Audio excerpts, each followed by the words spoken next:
कई जगहों से खबरें आ रही हैं कि इजराइल ने ईरान और लेबनान में जोरदार हवाई हमले किए। जवाब में ईरान ने भी पश्चिम एशिया में मौजूदा अमेरिकी और इजरायली ठिकानों पर मिसाइल और ड्रोन से अटैक किया।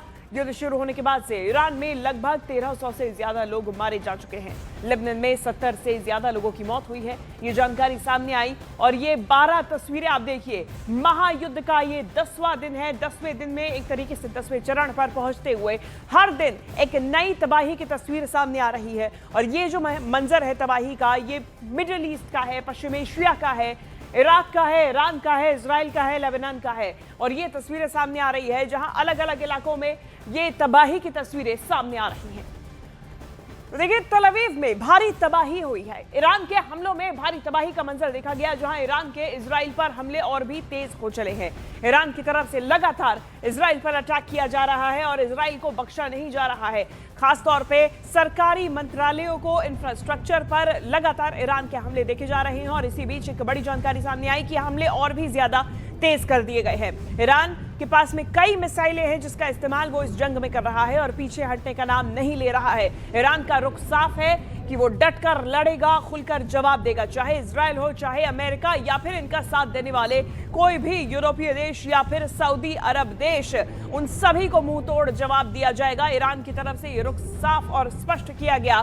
तल अवीव पर भी लगातार भारी तबाही की तस्वीरें सामने आ रही हैं। और इसी बीच मुस्तफा खामेनेई ईरान के सुप्रीम लीडर चुन लिए गए। ईरान के विदेश मंत्री अरागाची ने बधाई दी। अरागाची ने कहा कि खामेनेई के योग्य चयन पर बधाई। अरागाची की तरफ से कहा गया कि ईरान के अधिकारों की ये रक्षा करेंगे। बता दें कि Mustafa Khamenei Ayatollah Ali Khamenei के बेटे हैं और इस पूरी जंग की शुरुआत में अली खामेनेई की मौत के बाद, उनके मारे जाने के बाद में मुस्तफा खामेनेई का नाम सबसे आगे सुप्रीम लीडर की चुनाव में आगे चल रहा था। और अब असेंबली और एक्सपर्ट्स की तरफ से इन्हें चुन लिया गया है सुप्रीम लीडर और अरागाची की तरफ से उन्हें बधाई दी गई है। इनके सुप्रीम लीडर चुने जाने पर ईरान के विदेश मंत्री अरागाची ने उन्हें बधाई दी और खामेनेई के योग्य चयन पर बधाई देते हुए अरागाची ने कहा कि ये ईरान के अधिकारों की रक्षा करेंगे।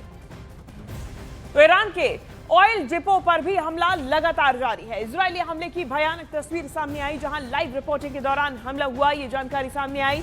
और अब इजरायल की तरफ से ईरान के ऑयल रिफाइनरीज, ऑयल डिपो को टारगेट किया जा रहा है और ये बड़ी जानकारी सामने आई। इसके पहले भी बीते दिन 3 ऑयल डिपो को टारगेट किया गया था, तेल डिपो को टारगेट किया गया था, जिसमें फाइटर जेट का इस्तेमाल किया गया था। और अब एक और तस्वीर सामने आई जहां इजरायली हमले में भारी तबाही की तस्वीरें देखी गई।